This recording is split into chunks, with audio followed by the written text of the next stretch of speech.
We're back at Daytona, the International Race of Champions. This is the 50th race in the IROC series, a long and grand history.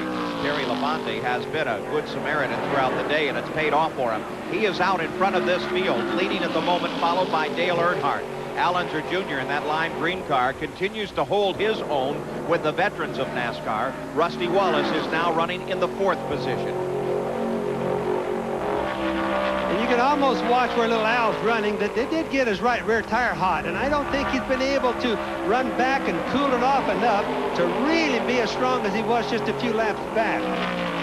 Well, Terry Labonte's earlier courtesies have paid off. Here comes Dale Earnhardt to return the favor now as Earnhardt comes up and bumps the back end of Labonte's car. Al Unser Jr. sits back just a bit. The view is from Rusty Wallace's front bumper as they come off the final turn and head down toward the tri-oval. Labonte pulls a bit ahead of Earnhardt. Al Unser Jr. closes in. They're all riding separate at the moment.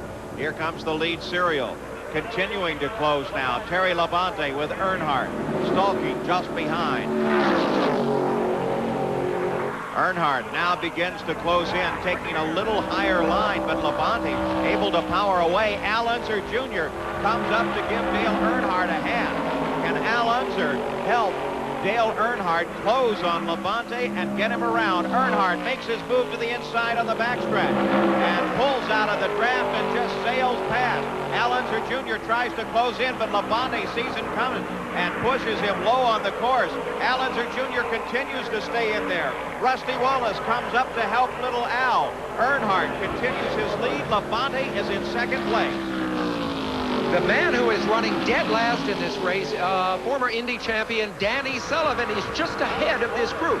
Probably before the end of the race, they are going to lap Sullivan. That could be interesting. You see him just at the very top of the windshield there. If you look up, that is former Indy winner Danny Sullivan, and these men are going to have to pass him at a moment very crucial to the outcome of this race. But look at that maneuvering, just inches away. If these top 4 continue to battle with one another on the backside now. Earnhardt again gets a push from Labonte. Wallace tries to close in. Al Unser Jr. rides back just a few yards. Yeah, but that may start to be crucial. I don't know. He is back there. And if I were little Al, I'd be concerned about that right now. Yes, Bobby, or not? Yes, I think your mind is often riding with little Al. How do you see the situation? Sam, but we've seen the best racing in IROC, the most passing that we have ever seen at Daytona. Everything is working on the car. Strategy has become more important during this race than it ever has been the others that I've seen here. Yeah, well, they just blew by Sullivan, so that became a non-issue.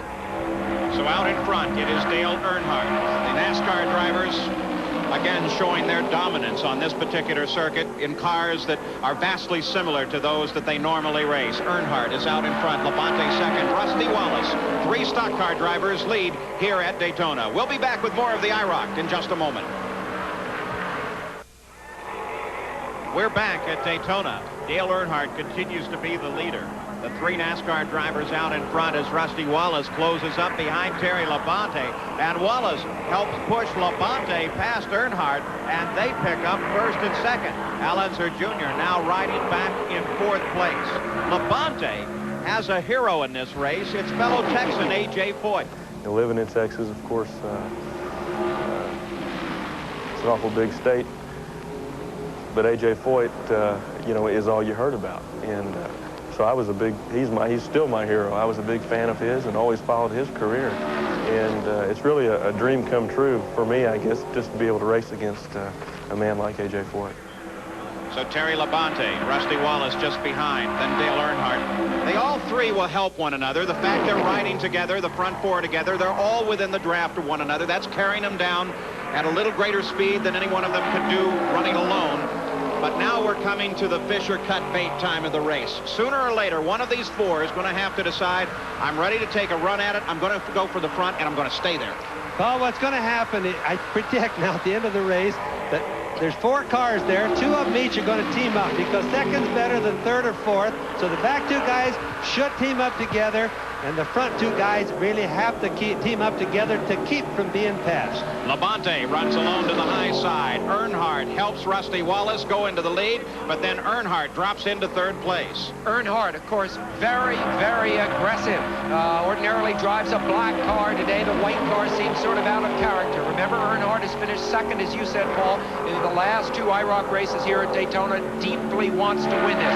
Rusty Wallace, not so young and up and coming. He has come. He's well on the scene, but this is his first IROC race. What a way to start his career in IROC with a win. And lastly, Terry Labonte, a phlegmatic kind of guy. Doesn't show his emotions particularly, but behind the wheel, although not exuberant in his driving style, he is extremely effective. He rarely wastes any energy at all. Almost no way to choose between these three men as the race starts to wear down here. Well, Labonte gives Wallace a hand, a couple of bumps, increases speed, and for a moment, that actually took first and second place a bit ahead of third and fourth, Earnhardt and Al Unser Jr. But now Earnhardt closes up again, and Al Unser Jr. continues, as you said, Sam, to lurk just back there. As we come to the closing laps of this race, the International Race of Champions, round number 1.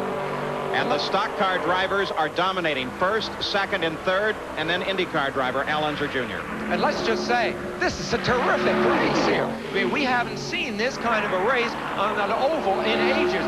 Last year, Bill Elliott took the lead right as we have 2 laps to go now as they cross the start-finish line. Last year, Bill Elliott took the lead on the first lap, ran off and hit. That was the race.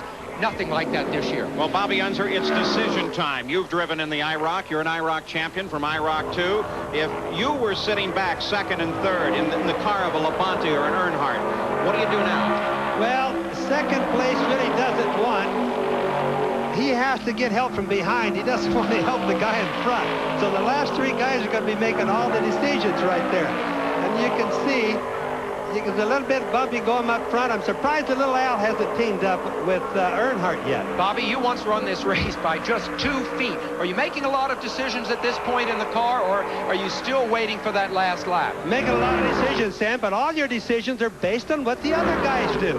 White flag, 1 more lap to go.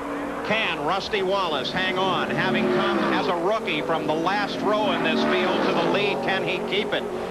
Earnhardt, Labonte in second, Earnhardt in that white number 7 sitting in third, and then Al Unser Jr. This is the deciding lap as they come onto the backstretch. They do have some slower traffic just ahead. They may catch them in the third and fourth turn. Here goes Wallace the pairing. with the help of Labonte, and here they come.